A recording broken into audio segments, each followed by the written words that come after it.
All right, good evening, everyone. We have several people joining us again this evening. We're glad to be able to have so many people joining our meeting.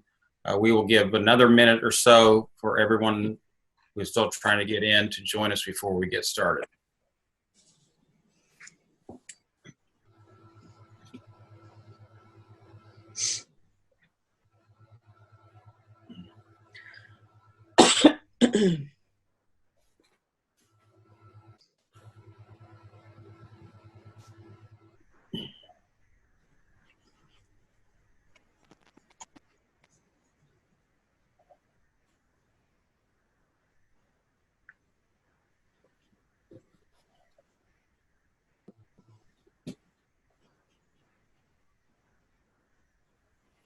All right, we'll get ready and get started here. I'll call the meeting to order. One benefit of these type of meetings is it does allow everyone who is participating or watching to ask questions.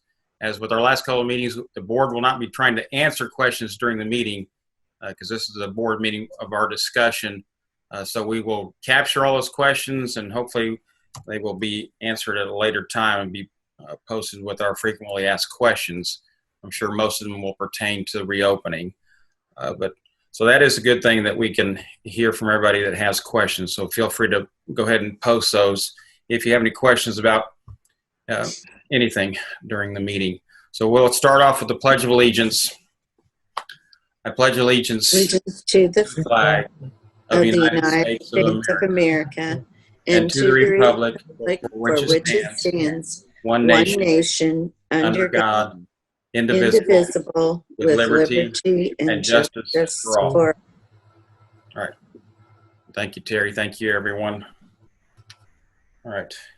I'd entertain a motion to approve tonight's agenda. Mr. President, Yes. I move that the board approve the August 10th, 2020 agenda. Second. Any questions? All in favor say aye. Aye. Opposed say no. All right. All right. Report of board members. Does any board member have anything they would like to mention this evening? I do, Mr. President. Ms. Tittle. Well, I was really honored to attend the Raytown High and South High graduations, July 26th, something that, we didn't always know that would happen. And it was really, really wonderful. I was proud of the kids. I was proud of both high school principals who did excellent jobs keeping their program together, and it just was wonderful. I was really happy for the graduates, and I'm glad we got to have that for them. Yeah, it really was great, a memorable experience. And we did send a letter to Starlight thanking them and looking forward to hopefully having a partnership with them in the future, possibly with graduation and hopefully with other projects. It's a great venue. I really enjoyed having it there also. Anyone else?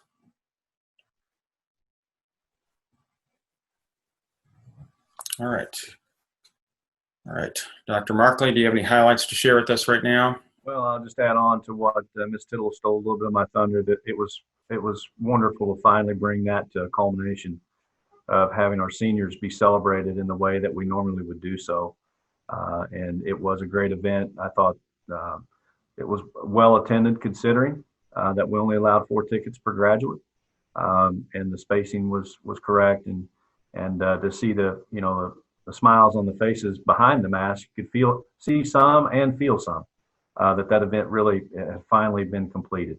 We're excited about that. And the only other thing I would mention, this week our staff is starting out on their virtual professional learning conference, we call it, but they're working on putting together the virtual learning packages that we're going to start offering on September the 8th, and that's going through all week.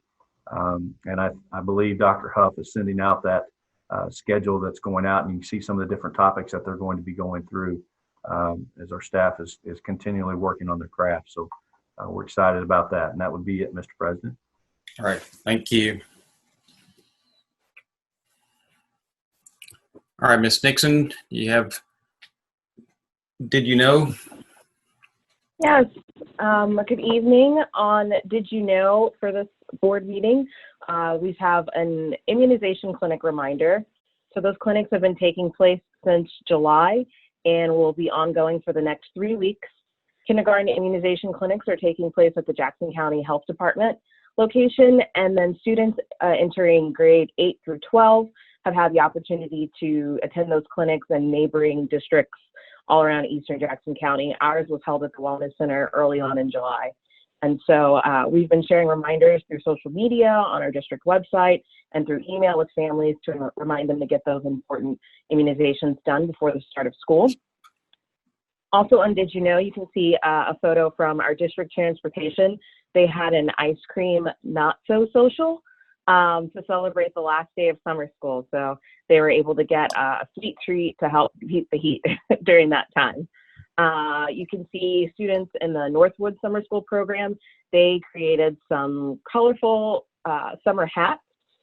Students over at North Fleet Elementary created rain jars using household items, and they use those jars as a part of their curriculum, studying weather and weather patterns. Over at Fleet Ridge Elementary, students created monsters as a part of a craft activity during summer school.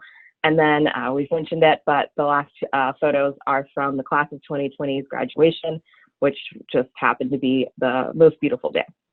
And that's all I have on Did You Know.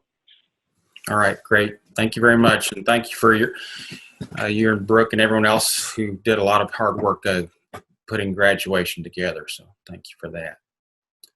Anyone have any questions for Danielle? All right. You didn't have any requests for anyone to speak to the board this evening. Is that correct? All right. All right, so summer school report. Dr. Mixon.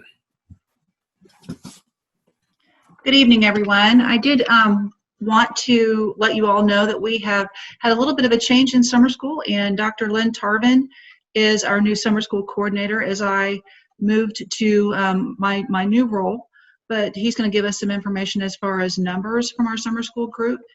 The number of kids who participated this year, we did see some good growth. Matt Jones assisted with our title teachers, and we were able to do pre and post tests with kids during our July summer school session. And overall, some of the growth, we saw anywhere from about 19% to 27% growth between the pre and post tests for our students during summer school. And I believe Dr. Tarvin is on, and he can give us some numbers for the number of students who participated in summer school. Hello, everyone. Thank you for letting me share this with you. We had about 432 students between June and July, 95 in June and 337 in July, seeking first-time virtual credit on launch, and 78% of those students earned that credit in their courses. For credit recovery, we had 229 students in June, 253 in July, and out of 639 courses, they completed 51%. We also had about 51% of 366 middle school students complete enrichment courses virtually on launch. And then for our in-person summer school, we had an initial enrollment of just under 800. We had actual attendance starting around 500. Our last day was 400. So our attrition overall went down to about 50% of our initial enrollment. A typical year would have around 77, 78% attrition.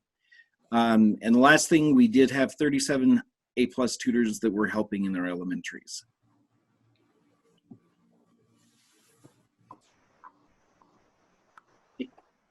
Any questions for summer school?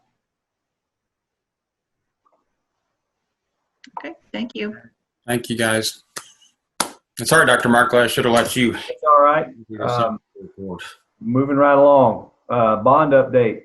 You do have an attachment there from Hollis and Miller and giving you a narrative description of where we're at. But I also wanted to point out And then a meeting, I don't know if it was last month or the meeting prior, we had some discussion about contingencies and where we're at budget-wise. You can find that. That's under the consent agenda. And if you look down at change orders, which is item 11.11, you can look at the Excel spreadsheet there that shows you the actual bid amount, or the first bid amount, where we're at, where we've completed percentage-wise, and it kind of gives you a description on the side. So not only do you have the narrative side from Hollis and Miller, but you also have the financial piece as well and the consent. So any questions on that? Dr. Markley, Yes, sir. this goes down. I was going to ask it on the consent agenda, but when we were going through, or when we're looking at the change orders, and it tells you what they are, but unless I don't know how to open them right, it doesn't tell you what building it is. Or I couldn't find it. It said this was changed to this and this, but if you didn't know that that was connected to Raytown High or to Southwood, is there a way of letting us know what building the change order goes to? Are you speaking specifically on the Excel spreadsheet and consent, Mr. Landers? Yes. Okay. You're right. That's not on there, but we can add that at the facility that it is. I can speak to that. On the left-hand column, which I'm not viewing it right now. I'm going from memory. Generally, it might say Chitwood renovation or South High renovation. The exceptions, Mr. Landers, would be if it's a 2020 upgrades at, let's say, 5 elementary schools. But for the most part, they're connected to that project, not building. Okay. Well, I figured it was, I wasn't reading it right, but anyway, thank you. Let us go in and we can work that and try to tie it to specific buildings. Yeah. Try to have something for you next month as well. Okay. Well, I'm especially looking forward to the grand opening and ribbon cutting for Hernan Culinary Arts Institute. So we are as well. Whenever we're able to do that, it's going to be great. We are as well. Okay. All right. Back out of here. Sorry. Okay. Grant writer update. You can see there's also another attachment giving you an update of what we've been awarded so far and what we're looking at. Again, like we told this board in the past, once we're going out after monies to help us in our on the side of things with counseling or social workers, trauma-informed instruction. There are a few grants that we've applied for. We're waiting to hear back on. We have received some, and those are basically maintaining FT, or not maintaining, but going out and procuring FTEs for folks that are working in those areas to help our students out to offset some of the things that we lost over through budget constraints, etc.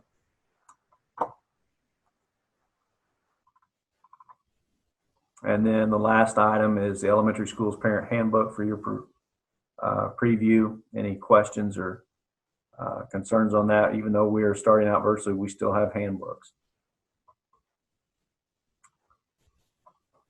And then the last thing I might mention. I had a question, Dr. Mark, just real quick. I forgot, even though they're not specifically grants, is our grant writer helping us with any of the CARES Act funding requests or any of that? Currently, no. And a lot of that stuff is coming through, not necessarily, it's not a competitive grant process. Those are being funneled through DESE, through the state of Missouri, and then through DESE. We anticipate for the second round of that will probably be the same way, and it's going to be based on a per pupil basis like the first round was. Okay. All right. Thank you. And then the last item I have, it's not on here, but just to mention that a very valued, longtime member of the community passed away recently, Miss Alice Stoll. And I know Rachel sent that out, but Miss Stoll was a longtime member of our community, 94 years young. I encourage you to go out and read her obituary. She was quite a lauded lady and raised 2 boys in the district, both very successful, and was always giving of herself to whether it be baking cookies for secretaries at schools to pass out to teachers, or working through the Arts Council and putting on a great play every summer through the Arts Council. But she'll be missed.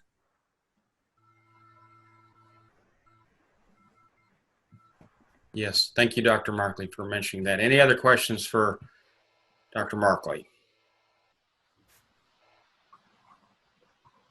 All right, Mr. Landers, are you going to give the foundation report? Yes, Mr. President. If you notice, there's 3 items. There's the board report, the community pride quotes, and then the last one, which is going to take an action by the board, and I'll make a motion when I get to that as we go through this. The board report is as follows. The Raytown Educational Foundation held its annual meeting on July the 29th. The highlights of the meeting are as follows. The year-end report in supporting and enhancing our schools. The foundation is proud to have contributed a total of $98,523, and that was broken down as follows. Scholarships were $66,272. Student recognition was $8,639, and then grants was $23,612. And then the second part there, if you took the time, I hope you did, to open some of those and read the quotes that the students that received the scholarships, the teachers that received the grants, some of the quotes that they submitted thanking the foundation for that. And then also, you need to keep these dates in mind. The 2020 Virtual Run for Excellence. This year, it's going to be a virtual run, so you all can compete with me if you want to. And it's going to be held from October the 11th through the 17th. So keep those dates in mind. And then if you want to find out more about it, go to raytownschools.org/ whatever it is, there it is, virtual run, and you can find out how to enter in it and what have you. Okay, now the last one, which is, if I can get it open here, the Raytown Education Foundation respectfully requests the use of the wall space on the reception area at the Raytown Quality Schools Administration Building for the REF Legacy Society member display. The space requested is south wall left of the door leading into the finance office. The foundation announced that its Legacy Society at the 2020 Share the Love Community Breakfast in February. The purpose of the wall display is to recognize individuals who have named the Raytown Educational Foundation in their estate planning. And you can find out more information about the Foundation Legacy Society by going to raytownschools.org / page 2062. Now, there's also some pictures if you open that, and the pictures, the foundation would look like the Truman Heartland Community Foundation Legacy thing, and it would be on the wall, except instead of Truman Heartland, it would say Raytown Education Foundation Legacy and what have you. So hopefully you had time to look at that, and I'll make a motion, then I'll try to answer any questions if you might have it. I move the board approve the REF Legacy Society wall display. Mr. Moore, I'll turn it back over to you. Is there a second? Second. All right, great. That sounds like a great idea. Any other questions for Mr. Landers?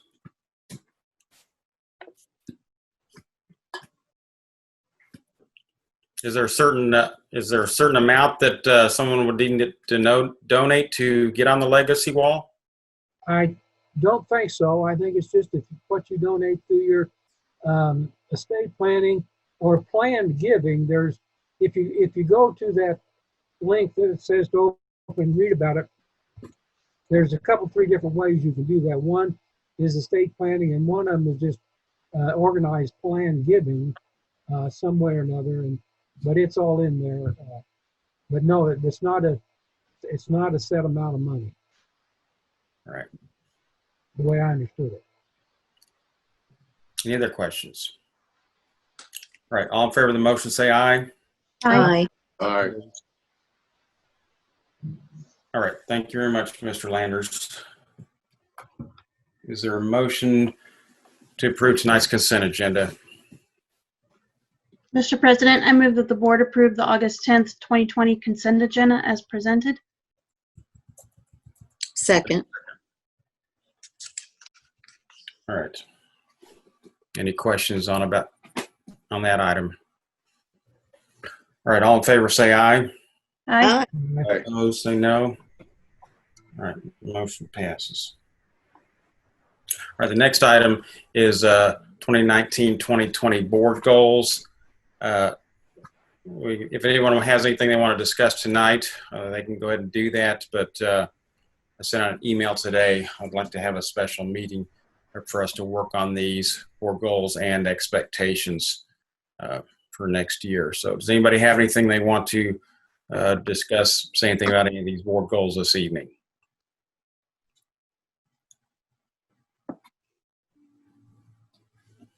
All right, let's move on to important item, reopen our QS plan. Okay, Mr. President, let me just cue it up, and Travis is going to walk us through some data that's been collected since our last meeting on a little over a week ago. Just let me give you the latest enrollment numbers as I have them. In person, now this is not everyone that's been, this is everyone that's either submitted and been approved and a combination thereof. In-person enrollment, 3,175, which constitutes 58% of the total that have submitted. And on the virtual side, 2,259, 41% of those that have enrolled, submitted, and not necessarily yet been approved would like to be virtual. So we're starting to see that virtual number creep up as we move forward. So with that, Travis. All right, Melissa, sharing ability. Okay. Let's see here. All right, well, it's loading up. A lot of slides here, but I think we can get through them pretty quickly. I first want to talk about the matrices. We discussed this at the last board meeting where we had a matrix that we put in front of Ray team and one that we put in front of the reopen committee. And then we met with Ray team again, and we in those discussions created 4 versions of a matrix to be surveyed and discussed by our staff. And we conducted 7 surveys, 6 of which were for staff groups and 1 for family groups. And so here I'll tell you that all 4 versions of the matrices, 10% or higher percent positive infection rate would be virtual learning. For all the matrices, 5% or below 5% positive infection rate would be 100% in person. And the mitigation levels, such as 50% attendance and that sort of thing, vary in the percentage between 5.5 and 9.9. So, give you an example here, version 1. Between 5 and 9.9 in version 1, it'd be 100% attendance for pre-K 3, Northwood Success Academy, Herndon, functional skills, and 50% attendance for grades 4 through 12.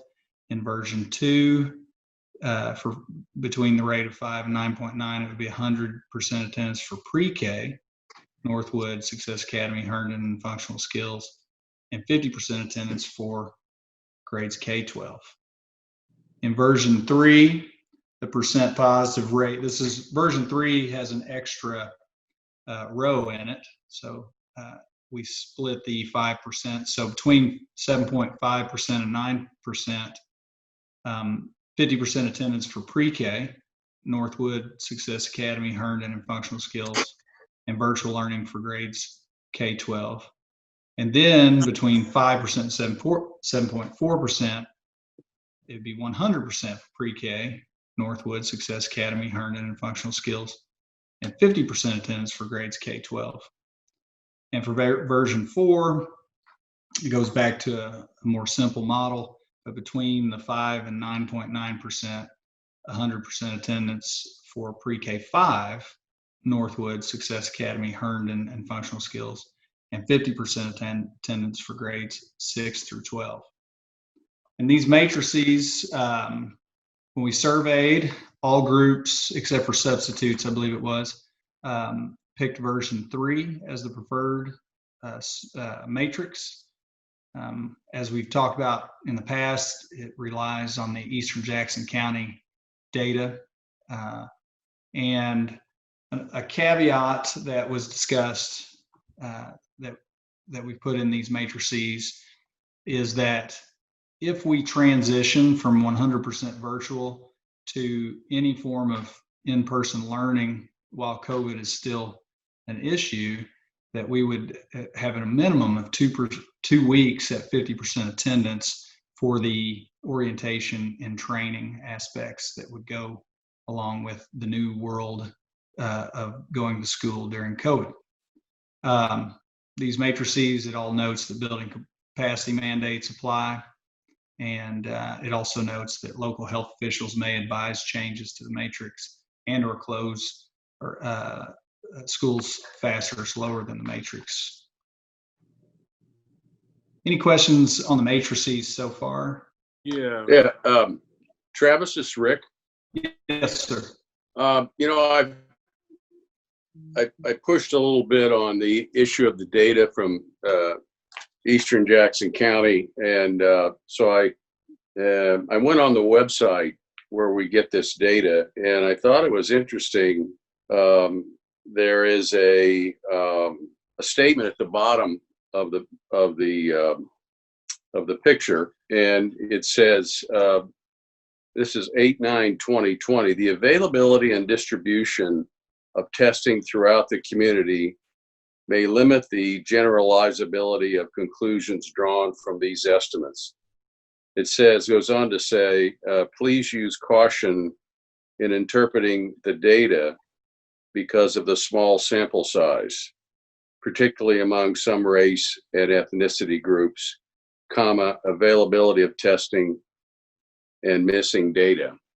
So I thought, you know, we've spent a lot of time on this matrix, and I respect that, but it is drawn from data, which is a very small sample, and it's also drawn from data of folks that are coming to determine whether they have the COVID. And I'm just wondering if I understand we've got this to put up tonight, but we may want to have some disclaimers in our documentation, not unlike what they say in Eastern Jackson County's website. And we may also want to look for other methods to determine the likelihood of COVID in our schools beginning the first day of school. And there are databases out there. There's a lot of science and statistical work done that is based upon larger sample sizes and more solid rubrics and algorithms. So I hope we can continue to look for the ideal matrix, because I'm hesitant to say that this is the winner. And Mr. Todd, you bring up some fabulous points. I spent some time talking to health officials this morning. I had a meeting at 9 o'clock discussing that very thing.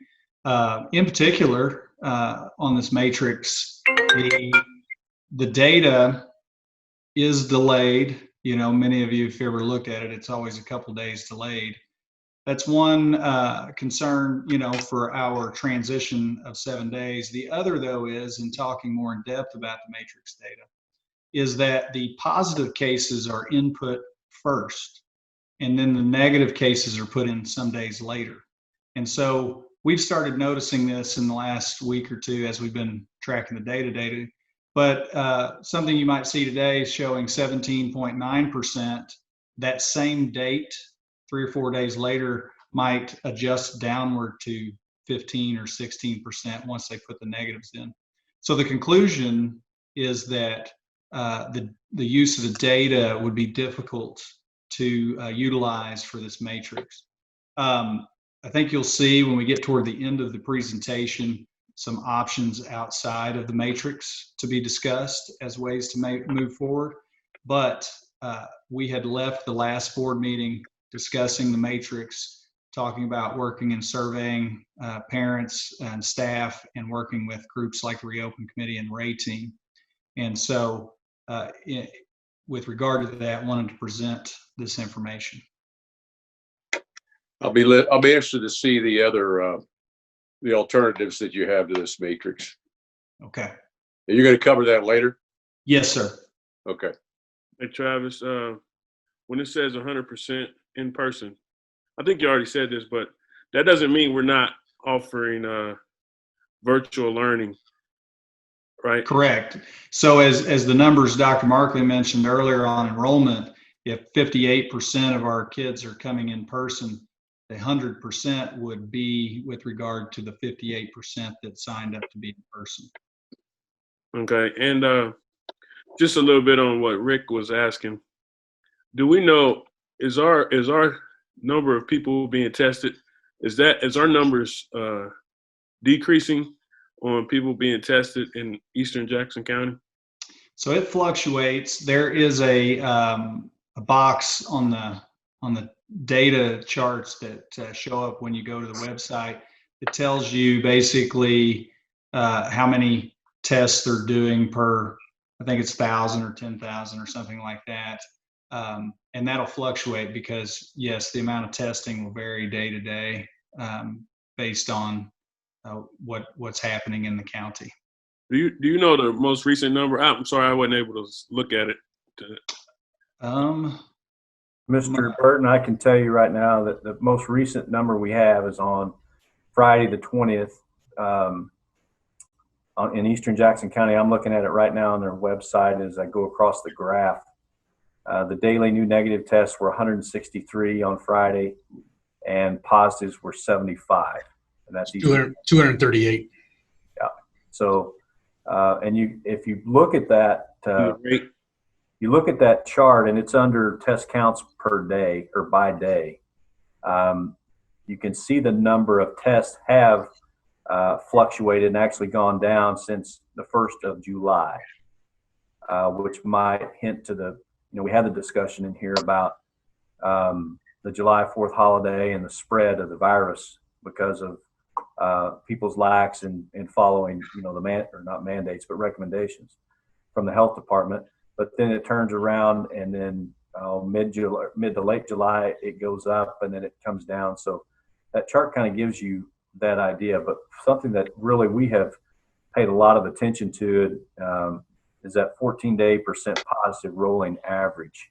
And that average is, let's say it's plus or minus 3% on either side, based on the amount of testing that's going on. I mean, as of today, it's 17.99%. So if there's a plus or minus a 3 on each side, it's the lowest it's going to be is just under 15, considering their positive rate and individuals tested per 1,000 of the population. And this can all be lost and drowned in the idea of statistical analysis, but those numbers stick out. Yeah, the reason I was asking is if that number is decreasing, and it seems like maybe people that are getting tested might think they have some reason for concern. It seems like we have a hard time using positivity rate. If I only get tested if I think I'm positive, I think I might be, versus people just going to get a test. And that might lead to what Mr. Toady was saying about what they're saying at the bottom of that graph, that this is not a foolproof analysis. Not everybody's going to go get tested if they have a cough or maybe they have a fever. Maybe they just don't do it. And there's positives running around out there that haven't necessarily been verified. I mean, there are 90% of the people are asymptomatic when they have the COVID, and this methodology has 90% of the people are positive. So, and 10% are asymptomatic. So, this catches the put a net in the water, you're going to get a fish. But there are an awful lot of fish out there that aren't going to get counted in this kind of testing methodology. And just, some background on the matrices. The goal was for both the Reopen Committee and even Ray team, when we worked with them, was to try to come up with some way to return to school in a safe and comfortable manner. Try to do something in a way that might have some predictability in it. So to allow for not only school planning, but parents to be able to plan on what they want to do. And we have really investigated this matrix to the nth degree here and really tried to create something. But you just can't help but overlook the issues with the data. The goal was use data that's available, but there are just there's some concerns with the data, as we've kind of all mentioned. Well, I trust you guys way more than I trust anybody coming out with any information from Jackson County. So I just like to say that. Information from them. Travis, I'm asking a question. Does it cost to get tested? No, I went and did it myself just to be part of the population to be tested. I will tell you it was traumatic for me, and I wouldn't volunteer to do it again. And I've often wondered if that has an effect on outcome too, because there's like a 6-inch probe that they put up your nose down to your throat and wiggle it around for 30 seconds, and then do the other side. And I about pulled my steering wheel off my car when that was being done. So I'm sure there's some hesitancy to do that for some people that want to participate as well. But it's not capturing all of the, it's not capturing in a way we would need it to be to make this matrix the successful situation we're trying to go for. Alonzo? Yes. So we had a family friend test, and it was free for the testing part, but then to go back and get retested to see if he was clear, it cost for that. Any idea how much? About $150. That's what he was told, and he called 2 different places. Is that something you have to do, get retested? A lot of places for work to come back before the 2-week quarantine, you do. Okay.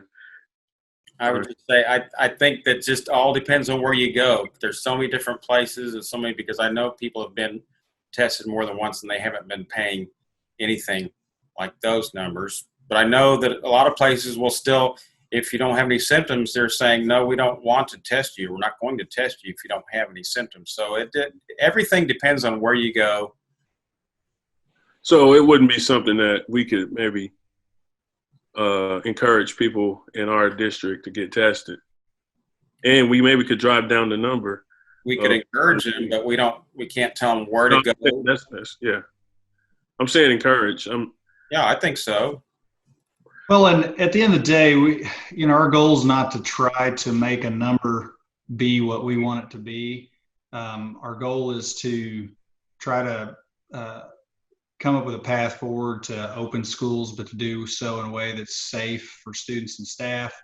And really, looking at data, we're educators, we like data, trying to come up with a way to create this path forward. The problem is the accessible data is not as useful as we'd like for it to be.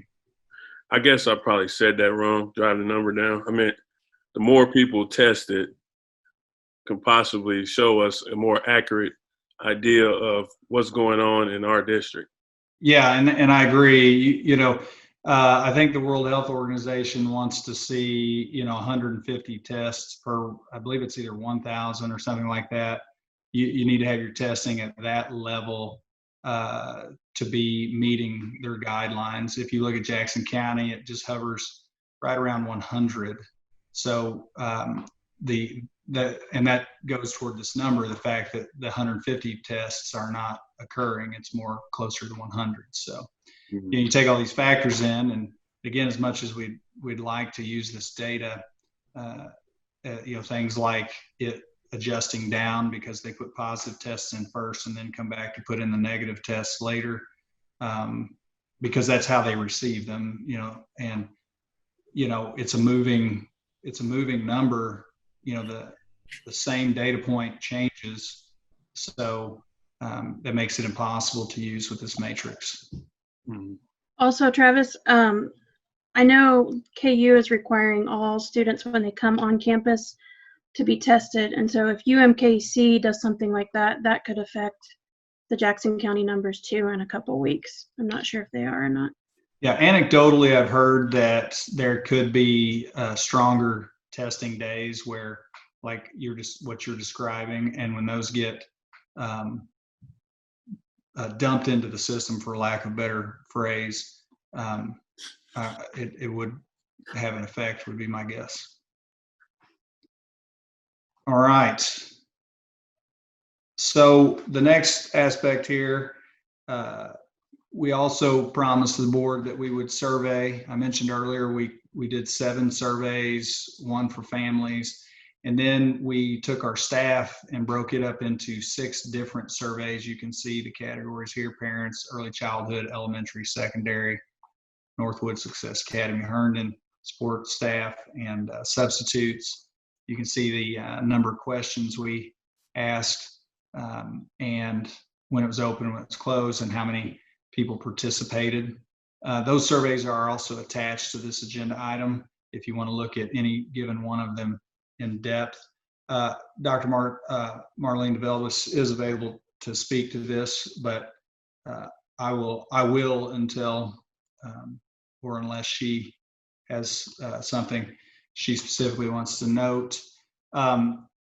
What I did, because it's 7 surveys and it's really hard to read one and then read another and then try to remember what you read on one, was I tried to create a table here for you to be able to aggregate, if you will, the responses. So in the first row, number of responses, that will tell you, give you an example: early childhood, 53 responses, secondary, 325, parent responses, 1523, for example.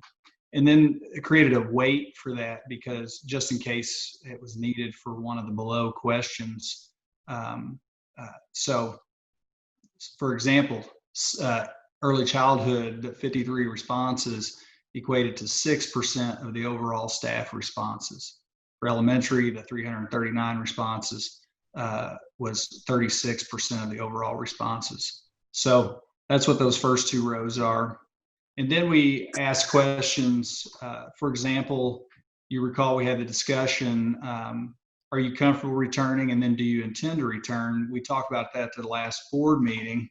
And so we asked those questions again, just to see if what change we might see. But if you can see where my arrow is here, comfort returning, instructional staff back in around June 15 said 84% had some comfort level. Non-instructional staff, 94% had some. Now, if you go back to our survey from the 6th, you'll see that early childhood, 87% have some concern. Elementary is down to 76%. Secondary, 70%. Northwood Success and Herndon, 78%. Support, 72%. Subs, 77%. And then for parents here, it's are you comfortable sending your child back to school? And that shows 62%, which goes along with what we're seeing on enrollments of about 58% of our students choosing in person. And then intend to return, which is a different question. It really takes out whether or not you're comfortable. So we'd asked that in the past, and instructional staff, 98% said they were comfortable in June, and 100% of non-instructional staff. You look at today, and you see 100% for early childhood, 98% for elementary, 95% for secondary, 95% for Northwood, Success, and Herndon, 97% for support, 87% for subs, and then again 56% for parents. And again, that goes along with what we're seeing on enrollment. Then we asked some of those virtual questions this board discussed more in particular about, and these virtual teaching questions to be used for assigning and placing staff. So, a question was, are you more comfortable working virtually? And what I put in here is the percentage who said yes. So you can see there, this is working virtually. You don't have to be a teacher. This is, anybody could answer this question. So 42% in early childhood, 58% in elementary, 65% in secondary, 61% in Northwood, Success, and Herndon, 69% in support, and 50% subs. Obviously, that question didn't pertain to parents, and we didn't ask it on the survey back in June. That's why these X's are here. Then we dug down more specifically with regard to teachers that would be more comfortable teaching virtually. And you would expect to see a lower percentage here. So 23% of early childhood, 42% of elementary, 49% of secondary. And anecdotally, we all talk about the older that kids get, the more easy it is to teach virtually. So that might be why you see an increase in percentage as we go from early childhood, elementary to secondary. Northwood, Success Academy, and Herndon, some of those programs are really hard to teach virtually. So I can see not many staff picking that. For example, Brian Wise would probably tell you it's hard to teach welding virtually. I'm sure Jim Oliver would tell you the same with construction. Didn't ask that question in the support group. Subs, 27% of them preferred it. Didn't pertain to parents, and we didn't ask it on the previous survey. Comfortable in virtual teachers reporting to buildings, some level of comfort. So this question basically asked, while we're in virtual learning, would you be okay with virtual teachers being in the buildings?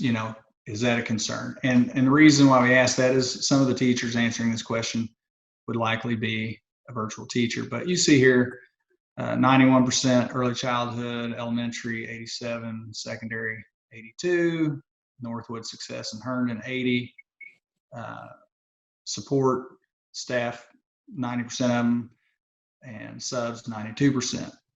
And then we dug down a little bit deeper and said, in-person or virtual preference. So who has a virtual preference? And you would expect this number to be lower.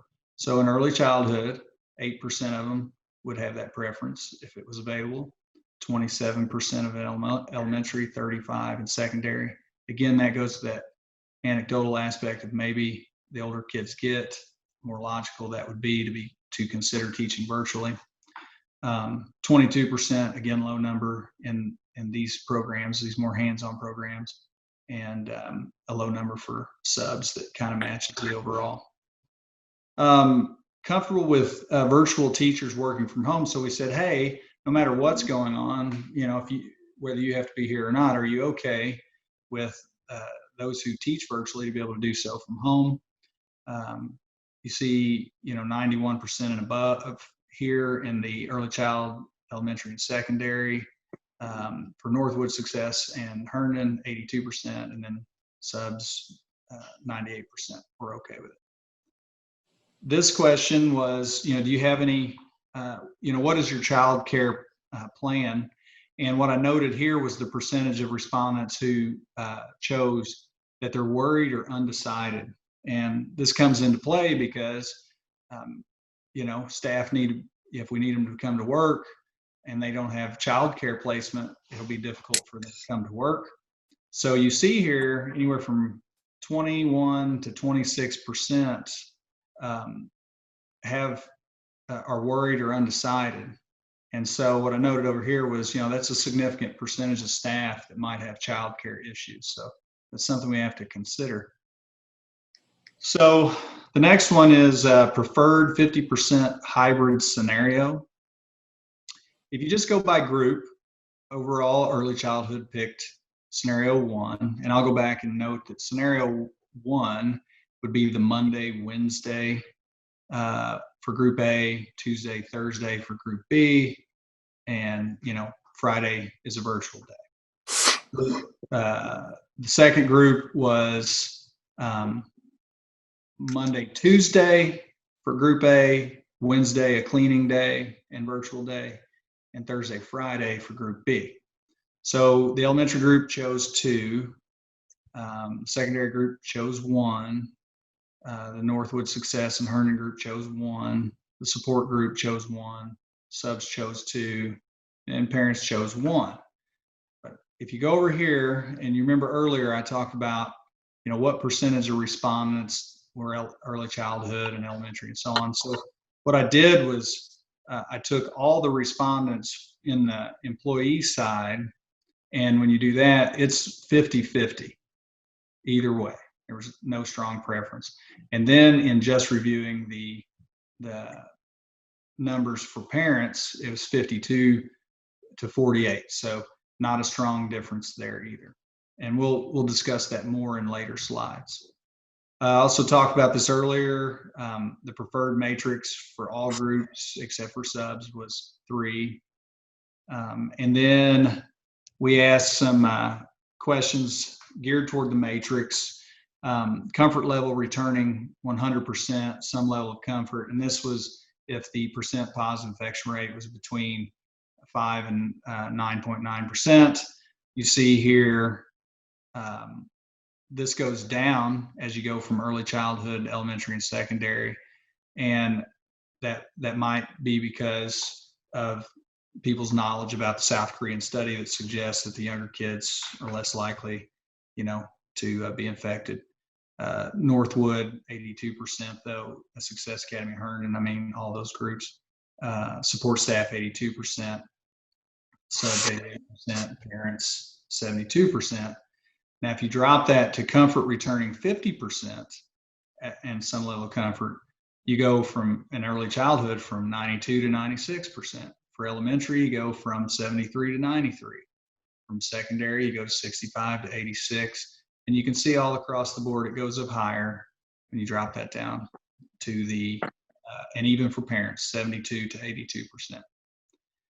And then the last question is we asked, if there's a need for student training and how many weeks would be ideal to transition at 50% to get everybody used to the coming back in person. And they could have chosen 1 week, 2 weeks, 3 weeks, or 4 weeks. The overall choice was 2 weeks with the exception of support staff. Any question on the survey data? Well, I just wanted to add that at our last board meeting, you had mentioned that you were interested in getting Ray Team's point of view. And when we took the matrices to Ray Team, they really wanted to not make a recommendation without consulting the staff members.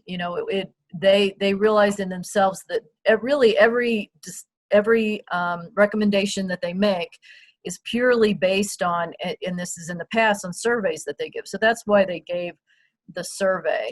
And then in addition, you had said at the last board meeting that you wanted to know, are people comfortable coming back? And I'd really like you to look through these numbers and get that answer for yourself, because I do think that that was a really good question that you brought up. And we had we had asked it to some degree with Travis's questions earlier in the school year, but we had not asked it recently. So I think this is very telling. As far as things we can extrapolate from this is that younger grade children, as Travis brought out, tend to want to come back. Teachers of younger kids want their kids there in person. Now, we've heard that a lot of them would rather have few kids, like maybe an AB schedule, but they would like to be back. We also found that if you look at the comfort at 100% or 50%, Travis did bring out very clearly that people are more comfortable when we go slower and bring kids back at the 50%, 50% level. The other thing we talked about was, how many teachers would prefer to work virtually. Those numbers in there, if you look at those particular numbers, and really we're going to be able to accommodate that pretty easily, actually, because we have so many parents that have requested virtual enrollment. So this was extremely telling, and I really appreciated Travis putting this together for you in a spreadsheet, because he was able to really quickly take all that information that was gathered and put it into a sheet. So Travis, when you're ready, we'll have Ray team speak to it as well, but let me know when you're ready. You bet. We're getting close. I do want to add, some additional parent questions that were not in that table you just saw. They were questions like, what grade level? So you can see there that pre-K through 3, 40% of the parents, or 40% of the respondents were parents of pre-K 3. So for example, and then we asked a couple questions along the way, like, did the new start date change your plans? You see 8% say yes, 81% say no, and then 11% undecided. And then did the hybrid plan change your plan? It looked like 13% said yes and 87% no. And then we asked some questions about notifications. So, and these are in the order of most popular with the parent survey: email, phone, website, social media, app, news, signs. And then, what's your comfort level in receiving notifications with one of these types? And 95% comfortable in doing so. This question was pertinent too. This is the last question on surveys that I'll discuss with you. But though matrix version 3 was preferred, it's important to note how many people had answered I don't know or no preference when picking a matrix. And this goes to the thought of how confusing the matrix could be, perhaps, or the lack of understanding or the need for more communication. But you see 47% of the parents surveyed chose I don't know, 20% of them said no preference. And then when you look in here in the staff, you even for elementary, for example, 19% I don't know, 15% no preference. So I just wanted that to be noted, that even though that was preferred, there was still a significant percentage answering in the I don't know and no preference. So here we are. Bill, this John Coleman, Brian Wise can discuss the most recent recommendations regarding what we're doing so far. Everybody, all right. Good evening, everybody. We, as Ray team, have met 4 times in the last 3 to 4 weeks, beginning with the discussion on moving the start date back, and then beginning to look at the matrix and basically how we would begin to reopen when that would take place. So obviously, since the last board meeting, the decision has been made to move school back and start at September 8th. And at that time, we realized that the matrix that we saw was a work in progress.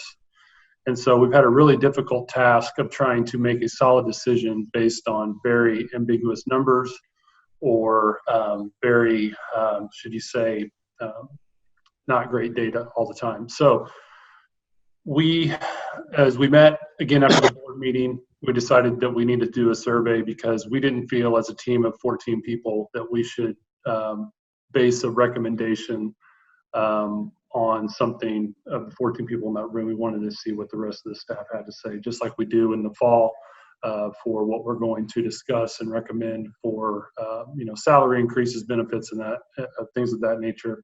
We wanted to see what the staff had to say, and so we were really encouraged to see that over 900 people filled out the survey of just under 1,400 staff. So that was encouraging. So we got a good amount of responses and a good amount of data that you saw that Travis shared. So with that, we didn't also feel comfortable making a recommendation to any one matrix or any option other than to say we would support the matrix that the survey indicated that the majority of the staff wanted this, which was matrix 3, and then the hybrid option, we would be in support of that as well. And also I think it's noted there under the matrix that, if the board wanted to go a different route and maybe look at some other options, that we would be in support of, reviewing those as well to make the best decision. It's just really difficult. As you guys know, I don't envy you sitting in the position you're in tonight to have to make this decision. And so, like Travis alluded to, the matrix is the starting point. And we've gone back and forth, and we've had different variations of the matrices that we've looked at. And so I believe that option 3 is the one that we kind of leaned it on initially anyway. And so one of the things that we saw, and that you can see in the feedback from staff, was that they want to feel that they're safe when they come into the buildings. And the parents want the same thing for their kids, and that's ultimately obviously what we want for everyone. But staff want to feel safe and knowing that we're doing everything we can as a district to provide that safe environment. And so with that, you also saw that most staff are more comfortable with a slower reopening, meaning that fewer kids in the classroom and kind of a A/B schedule type thing. So that's really where we've been, and just trying to land on this matrix been very difficult, and it's really again hard to make any sort of recommendation based on a moving target all the time. Brian, I don't know if you had anything you wanted to add to that. Well, I mean, that's like you said, it's very fluid, and Travis has alluded to that several times in this meeting and previous meetings that this is all going to change, and it's changing daily. So, right now we're nationally recognized as a hotspot as far as COVID cases. So that's, I'm sure, affecting the enrollment. I have no doubt about that. The one thing that we haven't mentioned yet is that on the rotating days for the AB days, something to keep in mind is that if kids came Monday, Tuesday, off Wednesday, and came Thursday, Friday, that would allow more cleaning. You wouldn't have to clean so much between groups. That's just one thing that wasn't really presented yet.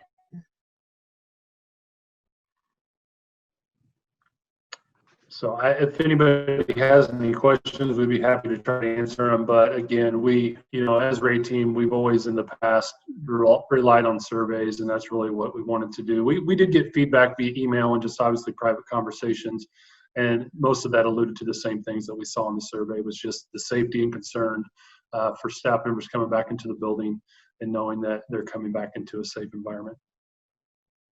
Do you have any questions about what they're specifically recommending? That they are supporting matrix 3 because that was the matrix that was chosen in the data, but because there was several that really showed no preference, Ray team also said they would support maybe not having a matrix and just letting the board use the health department recommendation. So that's the first one they had. The second was the hybrid option. They actually said that between the two options there wasn't a huge preference, so they themselves thought possibly having Monday, Tuesday as group A, clean on Wednesday, and then have group B on Thursday, Friday. Just that was one of the things that they thought actually made sense. And then the third thing that we would that Ray team supports investigating childcare. If you notice, there was about a quarter of all respondents that said, yeah, I'm really worried about childcare. So perhaps the district needs to look at offering Great Expectations on the days your kids are not in school. It would be a limited kind of offering that we would provide for a small, for a fee, and that we would look into that. We're not really ready to know what that would look like yet, and that would hopefully be available not just for district staff but also for parents. So those are the three things that Ray team came up with. So are you asking if the board agrees with these recommendations, or are you asking us to take specific action to approve the recommendations?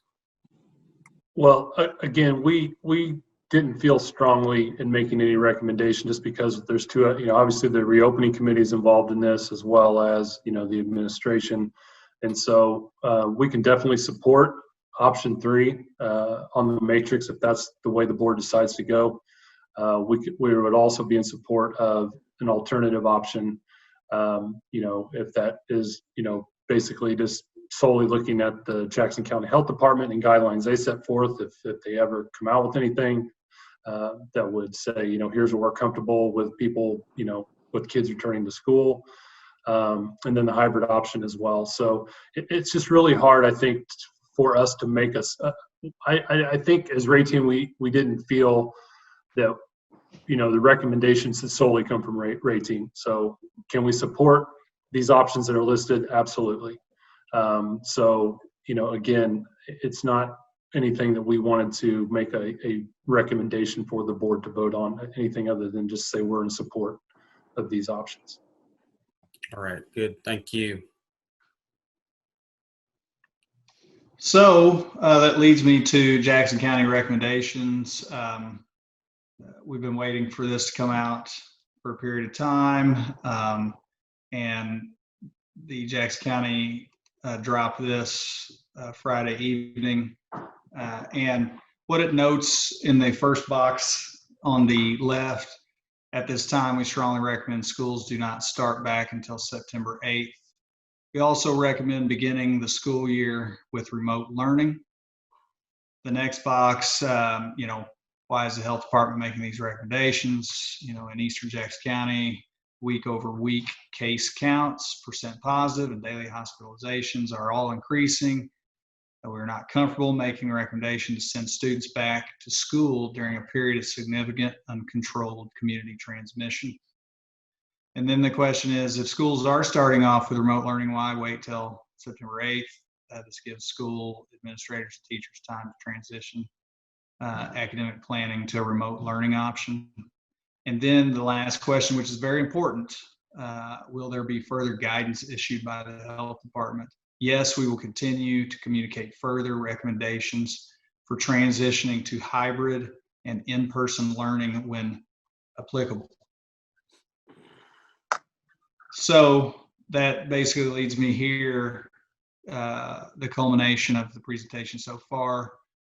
For this board, the district will consider, I left these in here, all 3, adopt matrix version 3. We've also discussed the thought of calling off first quarter based on what we're seeing and hearing from Jackson County, or 3, simply stay in virtual learning until different recommendations are made by health departments. Also along the next steps, the minimum number of weeks, I mentioned this earlier, of 50% attendance after the initial transition from virtual learning would be 2 weeks for student safety training purposes. And then in discussions, it was determined there was no strong preference one way or the other. So we're noting here that the better option for the hybrid would be option 2, which is group 1 would go Monday and Tuesday, group 2 would go Thursday and Friday, and that would allow for cleaning on Wednesday. There'd be no students on Wednesdays, it'd be virtual learning. And then we also noted investigate the possibility of Great Expectations providing a full daycare option at a cost for staff, children, and as Marlene, who oversees that department, mentioned, that possibly for parents as well. Children when a level of in-person learning occurs, and she also noted the limited capacity. So that's it for the presentation. And so questions, comments, concerns, I'll move it back to this slide, even though we're at that moment to have discussion. Hey, Travis, I really appreciate the work you did on that, and especially getting the information from the staff. I know last meeting, a few of us, all of us, was really concerned about not knowing where we stood with them, and just kind of gives us a picture that we have like people ready to come back, and students also. Seems like it won't be such a hard fit to have that happen. So I appreciate that. Appreciate it. Thank you. It's this changes daily, as Brian Wise mentioned, and we build something comes out, we have to tear it down and build it over. So that can be very frustrating, but we'll just keep plugging away. Travis. Yes, ma'am. Okay. I really also appreciate your summary of those results, because all that was, it gets real confusing looking at it. So that was very helpful. Thank you. On this page, number 2, call first quarter to be virtual learning. Can you explain that a little bit? What Sure. You bet. Are you saying we would have? Well, just explain it. Yeah. You bet. So in discussions with parents, parents are really just looking for guidance on the future, right? Whether it's in person or virtual, they just want to know something so they can plan for it. Right. And so based on the fact that our percent positive infection rate is almost 18% today, based on the fact that Kansas City and Jackson County are saying start virtually and that sort of thing. The thought was to bring this caveat here to you to say, to create some certainty for families, no matter what it is, in person or virtual, but to say, hey, at this point, the first quarter will be virtual, and I'm just spitballing here, but it could be that in our October meeting, which is a couple weeks before first quarter is over, and let's say all this is still the way it is, we could consider looking at second quarter at that point, or maybe some significant adjustments have been made, and we can look at either some sort of blended approach or in person with, depending on where we're at with the county and the health department and that sort of thing. So it was really just put out there for you to think about an opportunity, good or bad, depending on who's viewing it, to create some certainty for a period of time. Yes, and I think you're right. Parents just want to know when their kids are going to go, if they're in school, in-person learning, and when they're going to know this. When are they going to know when they're going to go? When are they going to get an answer about, or when are they going to know when their kids are going to go? So that may not even be tomorrow then. I mean, it may be, like Dr. Markley had said, we still have people enrolling, so we have to wait and get a significant amount of those students enrolled, right? Before we can let parents know, even if we adopt a matrix tonight, or assuming we will, but. Right, if you adopt a matrix or simply state, number 3 there, we'll stay in virtual learning until different recommendations are made by the health department. As they've noted in what they sent out, you see here what they sent out Friday. So really, the options tonight are, you want to do a matrix, and of course we spend a lot of time talking about the data and the matrix and the issues with that. Then you have this, which you have the health experts saying, here's what you should do. And if you look at our reopen plan, it does note that we'll follow the guidelines of the Jackson County and or Kansas City health departments. And then really point number 2 here about calling first quarter would be if you're leaning toward, let's say 3, for example, you could consider calling it off for a period of time. Like we've noted, the first 2 weeks of school right now will be virtual. So really what you'd be doing is suggesting first 2 weeks or first quarter. Give you an example. Travis, I'm back. Could I make a comment again on? Please do.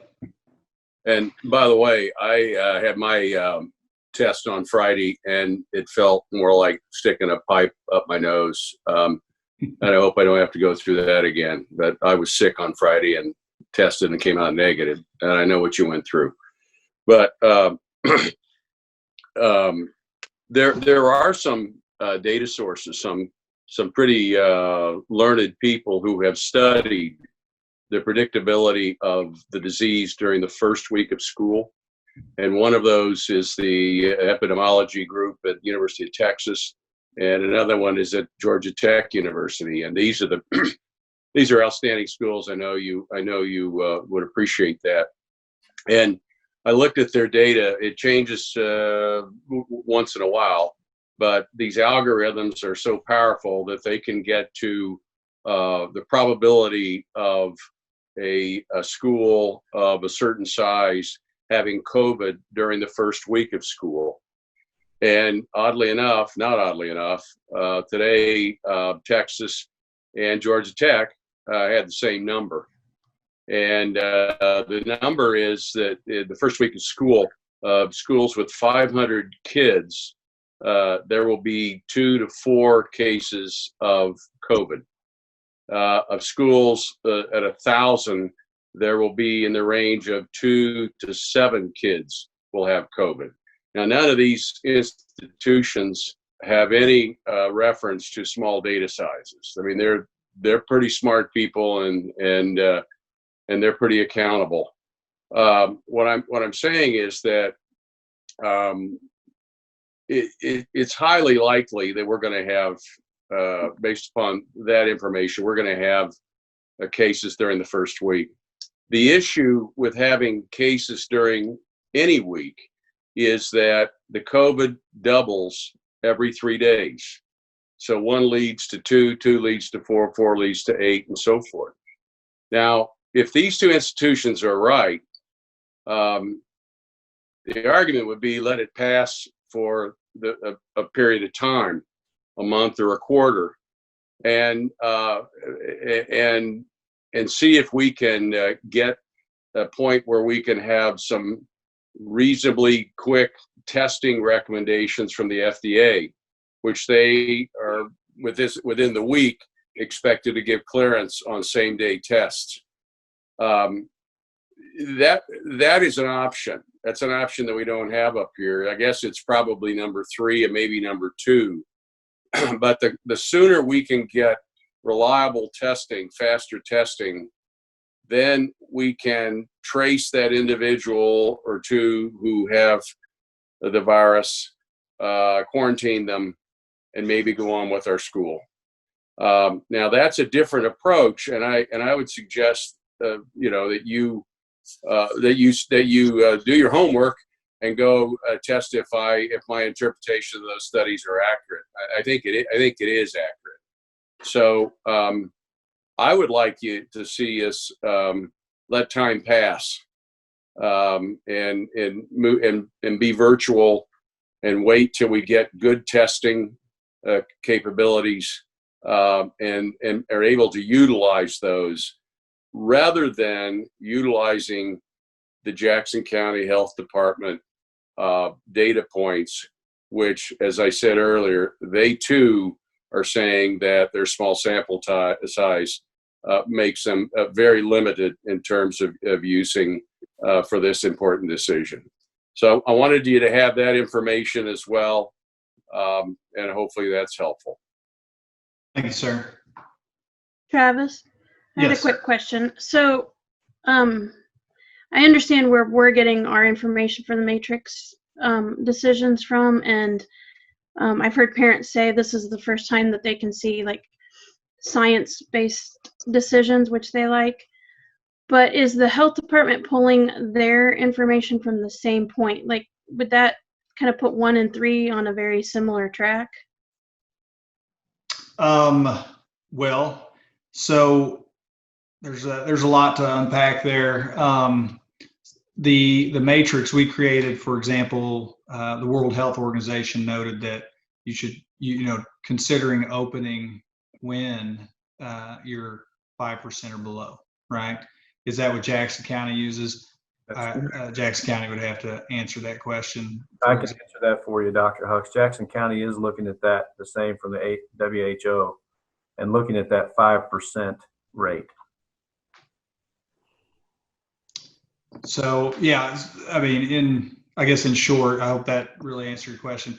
But as far as when Jackson County would say, hey, it's okay to go back to blended learning, like let's say 50% or something like that, I can't tell you that they're looking at a percent positive range between 5 and 9.9%. We've asked them that. We've asked Kansas City Health Department that as well, but that has not been answered. Travis? Yes, sir.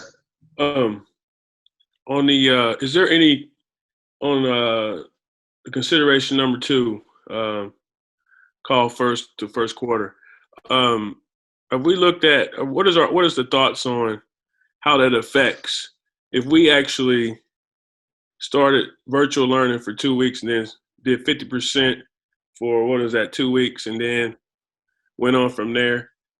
Is that, would that negatively affect our students academically? Or would it, because I was already thinking that first quarter should be something that we should probably even at least consider waiting till then, just not just for, I know it's important what the families want some type of continuity, but at the same time, how does it affect us academically?